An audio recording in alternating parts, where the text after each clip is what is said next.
자, 지금부터 이제 연금 개혁이라는 얘기를 여러분하고 해보겠는데요. 요새 연금 개혁 법이 통과됐고 또 국무회의 제가까지 나가지고 이제 완전히 법이 제대로 된 거예요. 그래서 이제 내년 1월 1일부터는 국민연금법이 바뀐다는 건데 여러분 혹시 뭐 뉴스를 통해서 뭐가 바뀐다 생각나는 거 있으신 분?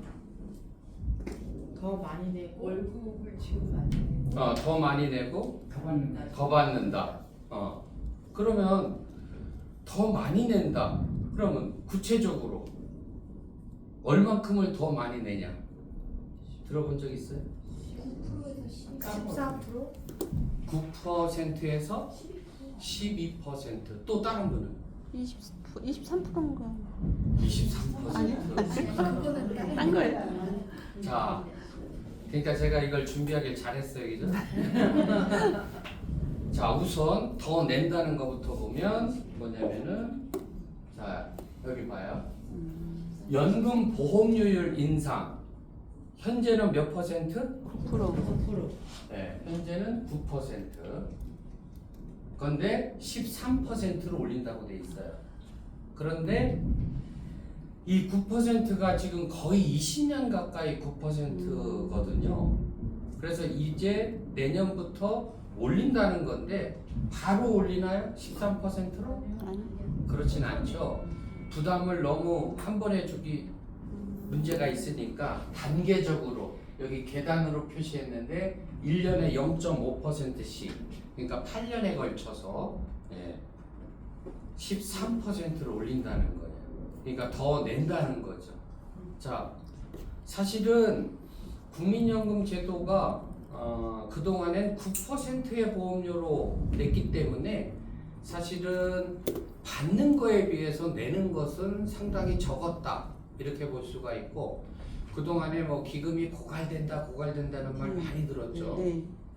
기금이 고갈되는 가장 큰 원인이 기금 운용을 잘못해서 그런 것 같다라고 생각하시는 거예요. 있구나. 예.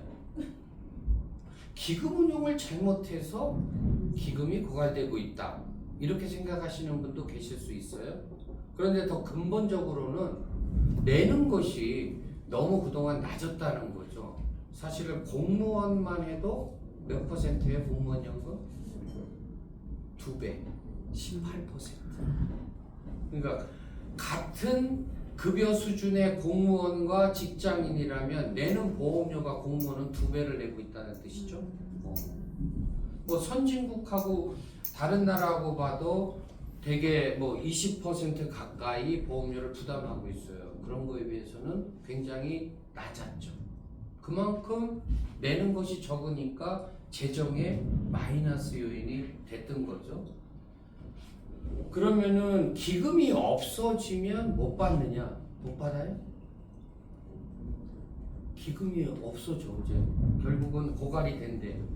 그러면 못 받느냐? 근데 그동안에 국민연금에서 이렇게 투자했던 데들이 있을 거 아니에요. 그렇죠. 그럼 그런 데서 이익이 있으니까 완전히 바닥을 치지는 않을 거 아니에요. 완전히 바닥은 안 치죠? 현재는. 그런데 지금도 국민연금 적립운용하는 것 보면은 보험료 거둔 것만 갖고 운용하는 것이 아니라 거둔 거 갖고 투자 수익. 그렇죠. 그게 40% 이상 넘어요. 그런데 지금은 그래도 들어오고 운용하는 것보다 나가는 게 적어요. 그러니까 적립이 되고 있어요. 쌓이고 있어요, 기금이. 앞으로가 문제죠. 그렇죠. 그럼 앞으로는 이제 노령 인구가 더 늘어나고 한번 받기 시작하면 어때요? 계속 안 돌아가시니까 계속 받아요. 그러니까 이제 지출이 더 늘어나요. 그러니까 기금이 지금은 쌓여 가다가 어느 시점에는 피크를 치고 떨어지게 돼 있죠. 뭐 어느 나라나 그렇게 겪어왔는데 그러면 그렇게 기금이 줄어들어서 얻게 되면 못 주느냐? 그렇진 않죠. 이게 법에 정해진 건데. 그리고 국민연금이라는 제도를 운영하는 나라가 170개국이 넘으니까 사실 세계적으로 나라 간판을 갖고 있는 데는 제도의 내용은 다를지언정 국민연금 제도는 다 있단 말이죠. 어디선가 문제가 있어서 연금을 못 줬다 하는 나라가 있으면 우리가 알기 싫었고 해외 토픽으로 막 난리 쳐가지고 이미 알게 될 거라 이거죠. 자, 그러면 지금 우리가 그동안에는 계속 이렇게 적립돼 있기 때문에 운용을 할 수가 있었는데 이제 기금이 거의 이렇게 줄어들게 되면 적립할 것이 없으니까 방식을 어떻게 바꾸냐면 나중에 젊은 세대에게 보험료를 걷어서 노인 받는 세대에게 주게 돼요. 그거를 우리가 이제 전문 용어로 부가 방식이라고 해요. 지금은 적립 방식이라면 그럼 부가 방식을 적용되게 되는 거는 몇십 년 후에 이제 젊은 세대들, 우리의 자녀 세대들이 해당이 되는데 지금 보험료를 안 올리면 나중에 그 부담이 훨씬 커질 수 있다는 거죠. 그런 것 때문에 이런 부분을 지금부터 원만하게 올려서 후세대의 부담을 좀 덜어줘야 되겠다 하는 그런 취지가 있는 거죠. 자, 그래서 보험료율은 올렸으니까 일단 국민연금 기금 재정에는 플러스 효과가 이쪽이죠. 근데 또 하나 그 다음에 뭐라고 했죠? 뭐가 바뀌었다고 그랬죠? 더 내고 더 받는 거로 또 했어요. 더 받는다는 것은 좋긴 한데 재정 측면에서는 또 마이너스예요. 그러니까 이제 양 측면이 있는데 한쪽에서는 급여를 더 주면 좋긴 한데 결국은 그렇게 되면 기금의 마이너스니까 지금 청년 젊은 세대들한테 또 부담을 고스란히 안기는 거 아니냐 그런 측면에서 이제 비판하는 사람이 있고 또 한편으로는 국민연금 제도를 왜 만들었어요? 국민연금 제도를 왜 만들었어요? 왜 만들었어요? 일 못하니까 먹고 살으라고. 그러니까 노후에는 소득이 젊었을 때 같이 생기지 않으니까 노후에 소득 보장을 하기 위해서 만들어진 제도란 말이죠. 결국은 노후에 소득 보장을 하는 것이 취지예요. 국민연금 제도를 만들어서 기금을 막 싸서 운영하려고 만든 제도가 아니라 그건 수단이잖아요. 그러니까 노령연금 받는 급여 수준도 어느 정도 생활은 될 수 있게 해줘야 되는 거 아니냐라는 그런 주장도 틀렸다고는 할 수 없어요. 그렇게 하면 기금이 마이너스인데 그건 무조건 안 돼. 그것도 또 맞는 말이면서도 또 그렇게 이제 서로 상충되는 면이 있단 말이에요. 어찌됐든 이번에 바뀐 것은 40%의 소득 대체율을 43%로 올렸다. 이렇게 이제 뉴스에서 많이 나와요. 자, 소득 대체율이 뭔가요? 소득 대체율. 세계 평균 소득 그렇죠. 대비 연금 수령액 이렇게 눈치가 빨라요. 그렇죠? 생애 평균 소득 대비 연금 수령액의 비율 그리고 괄호도 중요해요. 40년 가입을 가정했을 때. 그러니까 평균 소득자가 40년 동안 자기가 가입해서 자기가 40년 동안의 소득이 예를 들어서 100만 원인데 내가 노령연금을 40만 원 받는다. 그러면 소득 대체율이 40%. 그죠? 그래서 현재는 올해가 41.5고 매년 0.5씩 떨어져서 2028년에 40%로 되게 돼 있어요 지금. 그런데 이번에 법이 바뀌어서 내년부터 적용하면서 이렇게 떨어지던 것을 다시 끌어올려서 43호로 가겠다고 했거든요. 그러니까 결국 소득 대체율이 올라간 거고 그 얘기는 우리가 나중에 급여를 받을 때 그만큼 플러스 요인으로 작용한다. 그렇게 이해하시면 되겠어요. 그 다음에 이게 가장 더 내고 더 받는다라고 이제 뉴스에서 나오는 얘기의 핵심입니다. 그 외에 또 좀 이번 법에 반영된 게 있는데 우선 보험료를 올리고 소득대체율을 올려서 더 내고 이러니까 기금의 소진 시점이 좀 늦어졌어요. 예.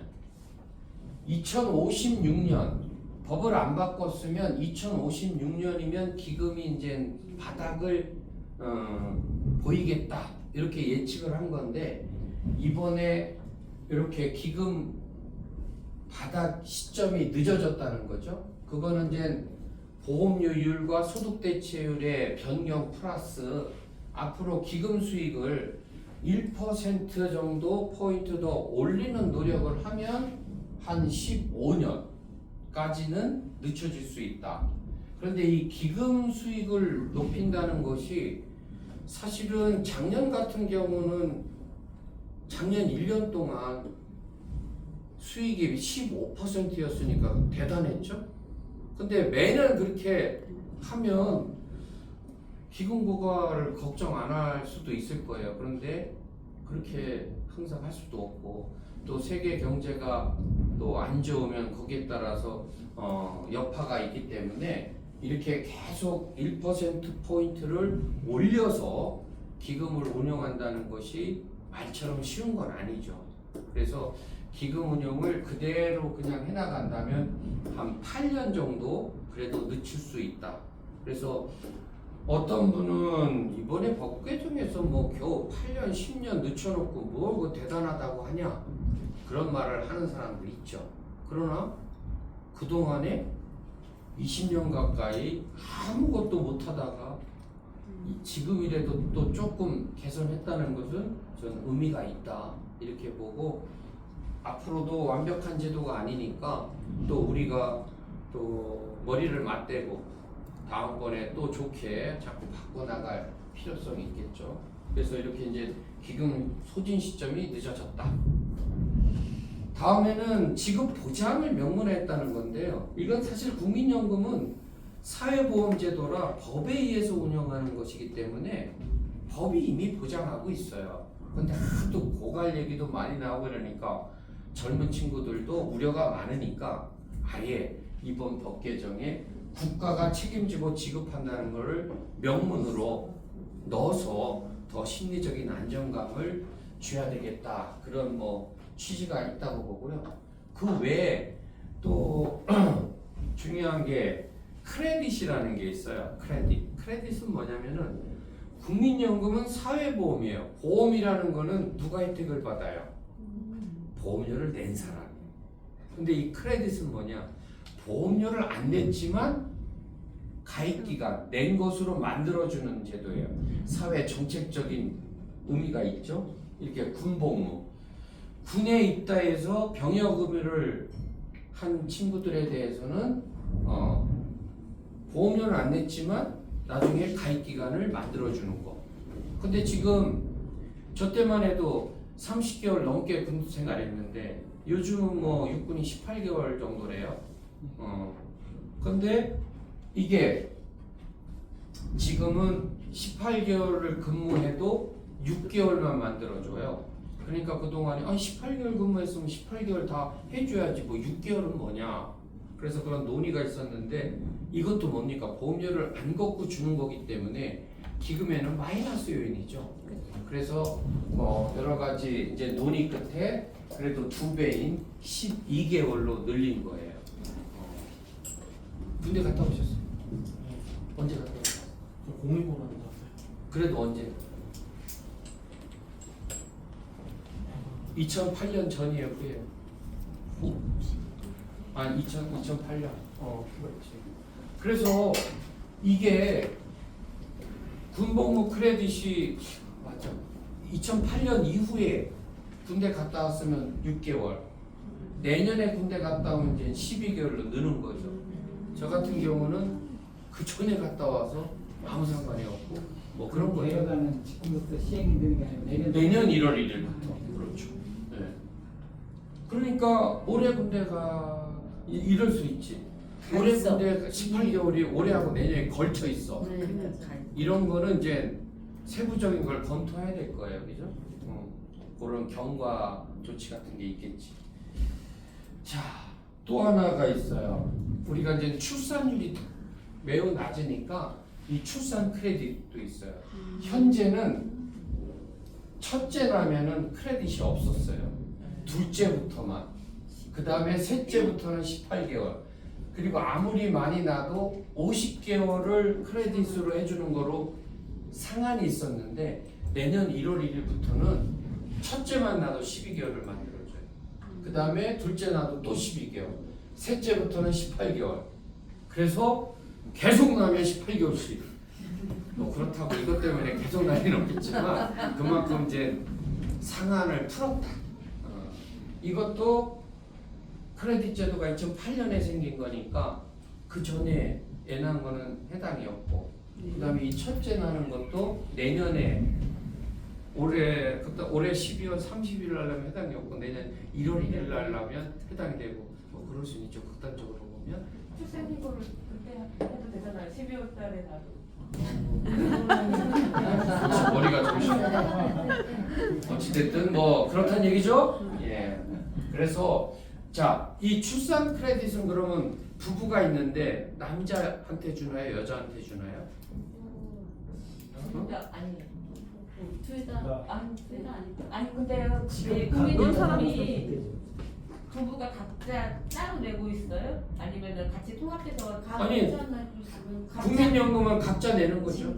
아니 근데 직장이 없으면은 뭐 이미 가입할 수도 있으니까 그러니까 각자 내고 각자 내는 거. 각자 다 내고 있다. 그럼 낳는 게 엄마니까 엄마한테 줘야 되지 않아요? 그래서 이건 뭐 부부가 선택할 수 있어요. 많이 나지는 않아요. 그러니까 반반씩 나누든 한쪽으로 몰든. 그래서 예를 들어서 이럴 수 있죠. 부부가 있는데 한 사람은 9년만 가입했어. 이런저런 사정으로. 한 사람은 20년 가입했어. 그럼 9년만 가입하면은 노령연금 받으려면 어떻게 돼요? 최소한 10년. 10년. 그렇죠. 근데 자녀가 하나 있어. 그러면 그쪽으로 몰아주면 10년 돼서 노령연금 수급권을 취득할 수 있겠죠. 뭐 예를 들어서 그런 식으로. 그래서 출산 크레딧도 이렇게 확대했다. 그 다음에 이제 저소득 지역 가입자, 뭐 사업장에 열악한 분도 지원하고 있는데 저소득 지역 가입자에 대해서는 현재는 납부 재개 시 12개월 동안 보험료 50% 이런 식으로 대상이 납부 재개라고 돼 있어요. 납부 재개는 뭐냐? 결국은 다 이르는 거. 그렇죠. 뭐 자영업을 하다가 휴폐업을 했어. 그럼 소득이 없잖아요. 그러니까 내가 가입은 했어도 보험료를 낼 형편이 안 돼요. 그래서 납부 예외 신고를 해요. 그래서 못 내다가 그 사람이 다시 이제 뭐 사업을 재개하든 소득 활동을 하면 바로 그게 납부 재개예요. 그런 여건이 됐을 때 지원을 했는데 앞으로는 지원 대상을 납부 재개가 아니라 저소득으로 확대한다고 그랬어요. 물론 이제 저소득이 뭐냐, 어디까지가 저소득이냐 이런 거를 이제 정하겠죠. 이제 후속 시행령에서 중요한 거는 지금보다는 지원 대상은 분명히 확대된다. 그런 이제 내용이 있는 거죠. 그래서 지금 요 말씀드린 것들이 바로 우리가 이번 법 개정의 핵심적인 내용이고요. 거기에 따라서 이제 후속적인 조치들이 시행령 시행규칙에 또 반영이 되고 하겠죠. 예. 자, 그래서 이 법은 항상 뭐 공포한 때로부터 언제 아니면 부칙에 언제부터 시행한다 이렇게 돼 있는 건데 이번 바뀐 법은 바로 내년 1월 1일부터 시행하는 것으로 되어 있습니다.